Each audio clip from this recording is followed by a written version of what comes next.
শহীদ ওসমান হাদির হত্যার বিচার চাওয়া এটা কি আমাদের জন্য সময়ের দাবি না? আসলেই কি সে বিচার পাবে এবং জাতিসংঘ কি এই দায়িত্ব নিবে?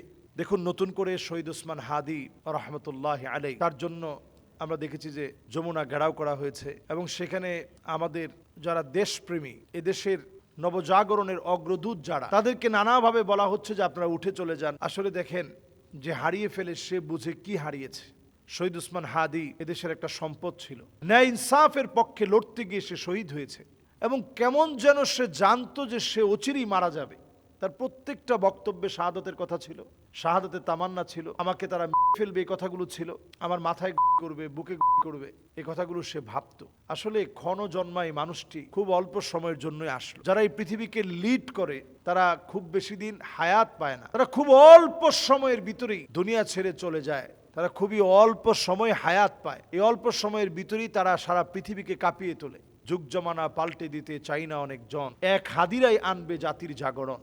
আসলে এখন এই সময়ে আমরা যেই রাষ্ট্র দেখছি, এতে আদৌ আমার কাছে মনে হয় না কোনো বিচার সে পাবে। সে কিন্তু এতটুকুনি চেয়েছিল, যদি আমাকে কেউ মেরে ফেলে অ্যাটলিস্ট তার বিচার যেন হয়। আমরা তো সেই বিচারের কথা ভুলে গিয়ে, বিচার অলরেডি আমরা ভুলেছি, সবই আমরা ভুলে গেছি। এবং বাংলাদেশ এমন একটা দেশ, একটা ইস্যুর পরে আরো 10টা ইস্যু তৈরি হয়, তখন যেটা একেবারে পুরানো ইস্যু ছিল ওটা মানুষ ভুলে যায়। এটাই আমাদের একটা চরিত্র হয়ে দাঁড়িয়েছে। কাজেই শহীদ ওসমান হাদি এমন একটা সম্ভাবনা হারিয়ে যাবে আমরা হতে দিতে পারি না। তার বিচার পুঙ্খানুপুঙ্খানুরূপে করা দরকার এবং নির্বাচনের পূর্বে যদি এই বিচারটা হয়ে যেত পুঙ্খানুপুঙ্খানুরূপে, অনেক বিষয়, অনেক সন্ত্রাসী একেবারে স্পষ্ট হয়ে যেত যে কাদের চক্রান্তে এ জাতীয় গুপ্ত হত্যাগুলো চালানো হচ্ছে। এবং সামনের দিনে অনেকগুলো গুপ্ত হত্যা থেকে আল্লাহর অনেক বড় বড় ব্যক্তিরা বেঁচে যেত। অনেক গুপ্ত হত্যা এই দেশে হয়েছে। শহীদ ওসমান হাদি এই প্রজন্মের নবজাগরণের অগ্রদূত হিসাবে তাকে নিয়ে আমরা কথা বলছি। বাংলাদেশ থেকে হারিয়ে গিয়েছে আব্দুল্লাহ জাহাঙ্গীর রহমতুল্লাহ আলাই। আব্দুল্লাহ জাহাঙ্গীর রহমতুল্লাহ আলাই সম্ভাবনাময় একজন ব্যক্তি ছিলেন এবং তাকে যেভাবে অ্যাক্সিডেন্ট করে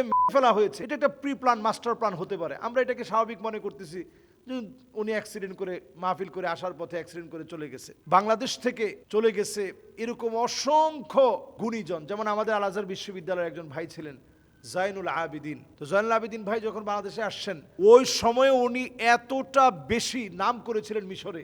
বাংলাদেশ এসে অল্প দিনের ভিতরে, ওই সময় এত ইউটিউব ছিল না, অল্প দিনের ভিতরে উনি অনেক নাম কামিয়েছিলেন। হঠাৎ করে উনি অ্যাক্সিডেন্ট হলো, মারা গেলেন। এরপরে আইনুদ্দিন আল আজাদ রহমতুল্লাহ আলাই, উনি সেই সময়ে যেভাবে নাম করেছিলেন ওয়াজের অঙ্গনে, তারপর সঙ্গীতে যেভাবে নাম করেছিলেন, হঠাৎ করে একটা অ্যাক্সিডেন্ট হলো, উনি চলে গেলেন। এরপরে দেখেন চৌধুরীপাড়া মাদ্রাসার ইসহাক ফরিদি রহমতুল্লাহ আলাই, তিনি চলে গেলেন। এরকম সম্ভাবনাময় বহু আলেম হারিয়ে যায়, আমরা মনে করি হারিয়ে গেছে। এটা একটা মাস্টার প্ল্যান, এটা একটা প্রি প্ল্যান। কে আমাদের জন্য সামনের দিনে একটা থ্রেড হতে পারে, এই থ্রেডের পর্যায়ে সে গিয়েছে কিনা এটা জাজ করে তাকে সরায় দেওয়া। সেই থ্রেড পরিমাণ জায়গায় আপনি যেতে পেরেছেন কিনা, আপনাকে সরাতে হবে কিনা, এটা তারা ভালো বুঝে। এই জন্য আমি বলবো যে আজকে থেকে অন্তত আমরা যদি এটা চিন্তা করি যে আমাদের এই মানুষগুলার অন্তত নিরাপত্তা প্রয়োজন, এই মানুষগুলো ভালো কিছু করবে, সেই নিরাপত্তা আমাদের দেওয়া প্রয়োজন। আল্লাহ আমাদেরকে বোঝার তৌফিক দান করুক। শরীফ ওসমান হাদির বিচার এদেশে হোক, ন্যায় ইনসাফ এদেশে কায়েম হোক। যদি 100 জন মিলে তাকে হত্যা করে 100 জনের বিচার হোক, সরাসরি ফাঁসিতে ঝুলিয়ে এদেশে অন্তত এই বিচার দিয়ে ইনসাফ কায়েম হয়ে যায়। আল্লাহ রাব্বুল আলামিন আল্লাহর এই মাকবুল গোলাম শরীফ ওসমান হাদি দেশের জন্য জীবন দিয়েছে, কিছু রেখে যায় না, টাকা পয়সা অর্থ করি বাড়ি গাড়ি কিছু রেখে যায় না। তার এই অমীমাংসিত যে কাজগুলো আছে, সেই কাজগুলো আমাদেরকে দিয়ে আল্লাহ তাআলা করার তৌফিক দান করুক। আসসালামু আলাইকুম ওয়া রাহমাতুল্লাহি ওয়া বারাকাতুহু।